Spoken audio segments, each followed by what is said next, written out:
I wanted to ask you more about the sister wound because I don't think there's enough talk about what that actually is, because I think a lot of women either don't believe it exists or don't even know what it means, because it just is something that happens, right? Women get pitted against each other.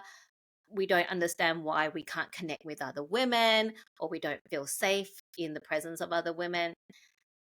But, obviously there's a reason for that. Can you speak a bit more about that so we can, It's, yeah.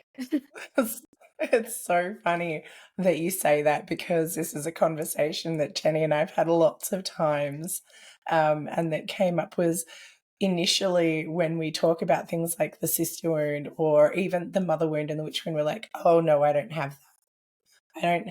A lot of people with this, when especially when you say sister wound, they're like, I don't have a sister, or I don't. I have a great relationship with my sister. Well, they say that about the mother wound too. I have a great relationship with my mom. It's it's it's not, doesn't mean that you have. And I think the confusion is because in psychology terms, so there's like different definitions depending whether you're talking about like spiritual archetypes, um, and psychological things. So like the mother wound and father wound in psychology is, I mean, there is overlap, but it's a clinical term that has a different kind of definition. Um, and so the sister wound very specifically does often manifest whether we realize it or not. And again, like I said, so many women like you are like, I don't know what that is. I don't have that.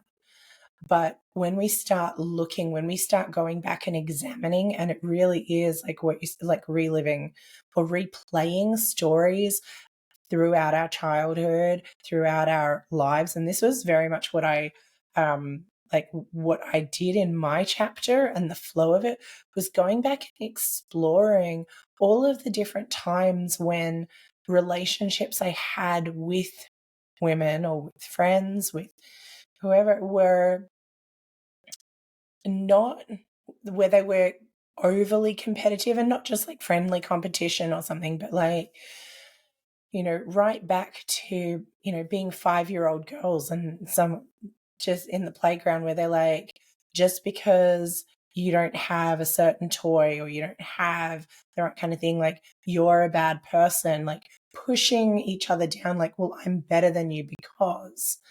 And we've done a lot of that. It starts as little kids. And I mean, I know you've got kids as well. I remember when my daughter was 5, I was like, oh my God, how can 5-year-old girls be so bitchy? Like, where do they learn this stuff? Like, going into a kindergarten or pre-primary classroom, like, oh my God, you watch those kids for a little while and you're like, wow, the whole queen bee thing, like, like little kids, it's part of the way that we, I guess, subconsciously start instilling these beliefs and values in. And the reason we don't recognize it is because they are so deeply ingrained. They're just so normal. We don't think about that as being a wound because this is part of how generational wounds work. They're so deeply ingrained, and I'm sure that this was something that also came up for you guys in your Badass Asian Women, that the generational wounds that women have as like within your culture as well, that comes down through the generations, but it's so normalized that trying to unpack it and trying to say, hang on a minute, this isn't normal. People are like, what do you mean? This is the way it's always been done. Why are you being the black sheep? Why are you complaining about, everybody's experienced that. That's just the way it is. And, that can be the kickback that even in our own heads, we hear this voice going, oh, but everybody has that. Everybody feels that. This isn't like, just suck it up, pull up your big girl pants and move on. But it then comes through like in our teen years, the competition between women to either academically be the best. I mean, I went to an all-girls school from years 8 to almost the end of year 11 before I had to get out. I had to get out. It was too much. But that sense of competition and bitchiness and clickiness, and I mean, our year group was apparently the clickiest year group that our cohort that our teachers had seen.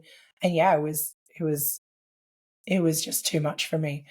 And I guess because I didn't know at the time, but I wasn't meant to be mainstream, but that growing up in the 90s, it was like the more that you fit in, the more popular you were, the more vanilla you were, the more you could blend, the better it was, which is hilarious now that we're in our 40s and it's all about your unique selling point and being able to stand out and not be vanilla and really step into who you are and let your freak flag fly.